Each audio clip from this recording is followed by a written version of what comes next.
आज माझे जवळचे मित्र, माझे लहान बंधू संभाजी पाटील यांच्या वाढदिवसानिमित्त आपण सर्व एकत्र जमलेलो आहे. आत्ताच कोकाटे साहेबांनी, चंद्रकांत दादांनी, आपले सचिन दादा माझे जवळचे मित्र आहेत, आम्ही तालमी बसून एकत्र आहेत. त्यांनी सांगितलं की संभाजीने आता कोकाटे साहेब म्हणले की राजकारणात नगरपालिकेच्या ह्याच्यात इलेक्शनात तुमचा पराभव झाला, पण कोकाटे साहेब पराजय हाच एक यशाची पहिली पायरी मानली जाते. मी आणि संभाजी आम्ही आटपाडी तालुक्यातले, आम्ही शेजारी आमचं गाव आहे, आम्ही एकत्र एका गावचे. आम्ही साताऱ्यात आलो म्हणजे आमचे आजोबा आले, ते पण तिकडून आले, त्यांचे वडील इथे.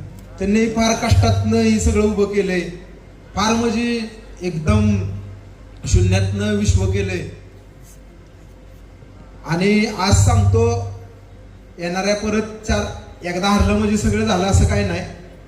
एक 4 वर्षात परत लागेल इलेक्शन, 4-4.5 वर्षात. येत्या वेळेस मी सांगतो छाती टोकपणे, आणि आम्ही मैत्री केली तर खुल्ली करतो. संभाजीला खांद्यावर बसून निवडून आणणार मी स्वतः. माझे सगळे सहकारी नगरपालिकेत 2030ला 100% संभाजी नगरसेवक म्हणून असेल. नगरसेवक म्हणून आपण एक मोठा असा वाढदिवस करू. हाच माझा त्याला शब्द आहे. माझा लहान भाऊ आहे तो.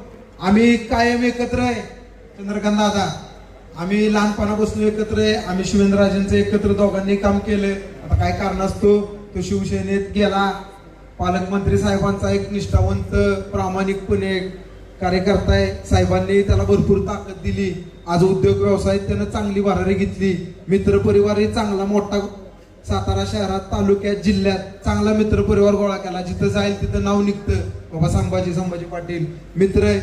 सर्वांनी बोर्ड बिर्ड, आता आम्ही जिल्ह्यात तिकडे फिरत असतो, सगळीकडे बोर्ड बॅनर बघितले.